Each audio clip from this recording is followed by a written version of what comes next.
ನಮಸ್ತೆ, welcome to Deepti's collections. ನಾನಿವತ್ತು green colour ಬೆಳ್ಳಿ ಮೋಡ ಜುಮ್ಕಿ ತೊಗೊಂಡು ಬಂದಿದ್ದೀನಿ. ತುಂಬ ಜನ ಕೇಳ್ತಾಯಿದ್ರು, ರೆಡ್ಡಲ್ಲಿ ತೋರಿಸಿದ್ದೀರಾ ಮ್ಯಾಮ್, ಗ್ರೀನಲ್ಲೂ ತೋರಿಸಿ ಅಂತ ಹೇಳಿ, ಅದಕ್ಕೆ ವಿಡಿಯೋ ಮಾಡಿ ಹಾಕ್ತಾಯಿದ್ದೀನಿ. ಇದು ಬಂದು ಗ್ರೀನ್ ಕಲರ್ ಇದೆ. ಅದರಲ್ಲಿ ಹೇಗೆ ರೆಡ್ ಕೂರಿಸಿದ್ರಲ್ಲ, ಇದರಲ್ಲಿ ಫುಲ್ಲು ಗ್ರೀನ್ ಕೂರಿಸಿರ್ತಾರೆ.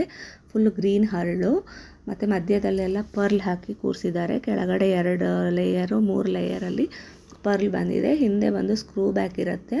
ಇದು ಡಿಟ್ಯಾಚಬಲು. ನೀವು ಯಾವುದೇ ಓಲೆ ಅಥವಾ ಬೇರೆ ಜುಮ್ಕಿ ಜೊತೆಗೆ ಮಿಕ್ಸ್ ಮಾಡಿ ಕೂಡ ಹಾಕೋಬಹುದು. ಇದರದ್ದೆಲ್ಲ ರೇಟ್ ಬಂದು 850 rupees. Free shipping within India ಇರುತ್ತೆ. ನನ್ನ ಹತ್ರ ಬರೀ ಮೀಡಿಯಮ್ ಸೈಜ್ ಜುಮ್ಕಿ ಮಾತ್ರ ಇರೋದು. ಇದರಲ್ಲಿ ಚಿಕ್ಕದಾಗಲಿ ದೊಡ್ಡದಾಗಲಿ ಇಲ್ಲ. ಬೇಕಾದವರು ಸ್ಕ್ರೀನ್ ಮೇಲೆ ನನ್ನ ನಂಬರ್ ಇದೆ, ಸ್ಕ್ರೀನ್ಶಾಟ್ ತೆಗೆದು ವಾಟ್ಸಪ್ ಮಾಡ್ಬೋದು. ಯಾರೆಲ್ಲ ನನ್ನ ಚಾನಲ್ನ ಸಬ್ಸ್ಕ್ರೈಬ್ ಆಗಿಲ್ಲ ಅವರು ಸಬ್ಸ್ಕ್ರೈಬ್ ಮಾಡ್ಕೊಳ್ಳಿ. ಇದು ಕಂಪ್ಲೀಟ್ ನೋಡೋಕ್ಕೆ ಈ ಥರ ಇರುತ್ತೆ. ಬೇಕಾದವರು ಸ್ಕ್ರೀನ್ಶಾಟ್ ತೆಗೆದು ವಾಟ್ಸಪ್ ಮಾಡಿ. Thank you.